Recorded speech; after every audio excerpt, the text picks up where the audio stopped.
നമുക്ക് ഈ കഴിഞ്ഞ 4 വർഷമായി ഈ സംസ്ഥാനത്തിന് എന്തിന്റെ കുറവാണ് ഉണ്ടായത്? മലയാളത്തിൽ ചോദിച്ചാൽ ഒന്നിന്റെയും കുറവുണ്ടായിട്ടില്ല എന്ന് വേണമെങ്കിൽ പറയാം. കാരണം എന്താണ്? 1 ലക്ഷം കോടി രൂപയുടെ അടിസ്ഥാന വികസനമാണ്. നിങ്ങൾ റോഡുകൾ നോക്കിക്കോളൂ, പാലങ്ങൾ നോക്കിക്കോളൂ, സ്കൂളുകൾ നോക്കിക്കോളൂ, നിങ്ങൾക്ക് അംഗനവാടികൾ നോക്കിക്കോളൂ. നിങ്ങൾ അടിസ്ഥാനപരമായിട്ടുള്ള എല്ലാ വികസനങ്ങളും കൊണ്ടുവരാൻ കിഫ്ബി മുഖാന്തരം കഴിഞ്ഞു എന്നുള്ളതാണ്. ഈ 1 ലക്ഷം കോടി രൂപയൊന്നും ഇതിനു മുൻപുള്ള സർക്കാരുകൾക്ക് ചിന്തിക്കാൻ കഴിയുമോ? എവിടുന്നാണ്? എല്ലാ കാലത്തും ചോദിച്ചുകൊണ്ടിരുന്ന ചോദ്യം പറഞ്ഞാൽ എവിടുന്നാണ് ഫണ്ട്? എവിടുന്നാണ് ഫണ്ട്? ഫണ്ടില്ല.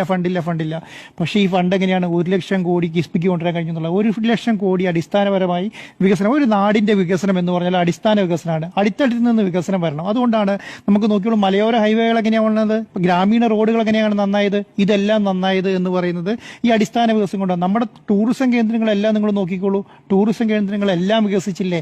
വലിയ രീതിയിലെ ടൂറിസം വരുമാനം വന്നില്ലേ? ഹോട്ടലുകൾ വന്നില്ലേ? റിസോർട്ടുകൾ വന്നില്ലേ? ഇന്ത്യയിലെ ഏറ്റവും കൂടുതൽ 5 സ്റ്റാർ ഹോട്ടലുള്ള സ്റ്റേറ്റായി കേരളം മാറിയില്ലേ?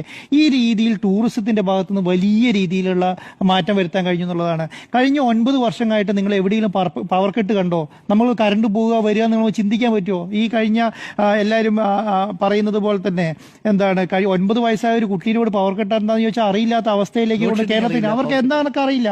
കാരണം പവർ കട്ടിന്റെ സംവിധാനം ഇല്ലാതായി എന്നുള്ളതാണ്. നിങ്ങൾ നോക്കിക്കോളൂ, ഒരു ധനകാര്യ വകുപ്പ് മന്ത്രിന്റെ കയ്യിൽ 2016 കിട്ടുന്നത് എന്താ അറിയോ? ശൂന്യമായിട്ടുള്ള ഒരു ഖജനാവാണ്. ആ ശൂന്യമായ ഖജനാവിൽ നിങ്ങൾ പറയുന്നത് പോലെ ഇപ്പോഴാണെങ്കിൽ നിങ്ങൾ 600 രൂപ പെൻഷൻ കൊടുത്തു 1600 രൂപ പെൻഷൻ കൊടുത്തിട്ട് സർക്കാർ കൊണ്ടു നടക്കുന്നില്ലേ? നിങ്ങൾ ഈ പറഞ്ഞ സംവിധാനങ്ങളെല്ലാം നല്ല രീതിയിൽ കൊണ്ടുവന്നില്ലേ? ലൈഫ് മിഷൻ വീട്